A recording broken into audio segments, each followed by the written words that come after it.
दुनिया के कई हिस्सों में सितंबर तालीमी साल के आगाज का महीना है, लेकिन जंग ज़दा गजा के फ़लस्तीनी तलबा के लिए इस साल भी स्कूल वापसी की उम्मीद एक ख्वाब ही है।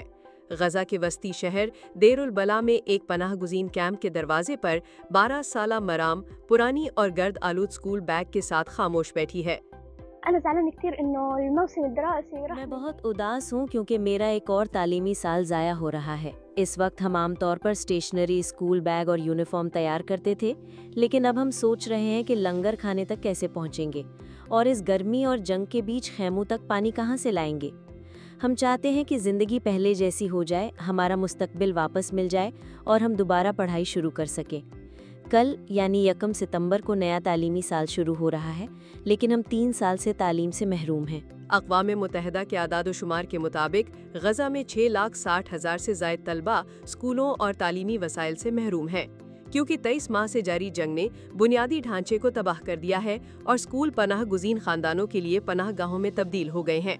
सोमवार को जारी करदा एक बयान में अक़वाम मुत्तहिदा की रिलीफ एंड वर्क्स एजेंसी बराए फ़लस्तीनी पनाह गुज़ीन UNRWA के कमिश्नर जनरल फिलिप लाज़ारिनी ने खबरदार किया है कि जितना ज़्यादा गजा के बच्चे तालीम से दूर रहेंगे, उतना ही ज़्यादा खतरा है कि वो एक खोई हुई नस्ल बन जाएंगे, जो मज़ीद नफरत और तशद्दुद को जन्म देगी।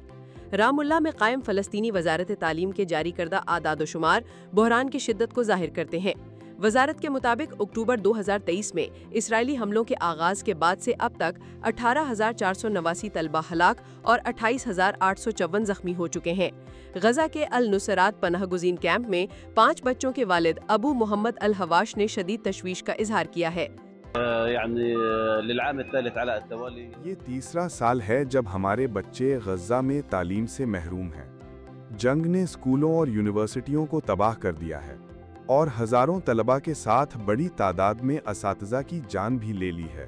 असातिज़ा भी शदीद दबाव का शिकार हैं, क्योंकि उनके कई साथी कत्ल हो चुके हैं और बेशुमार बेघर हो गए हैं।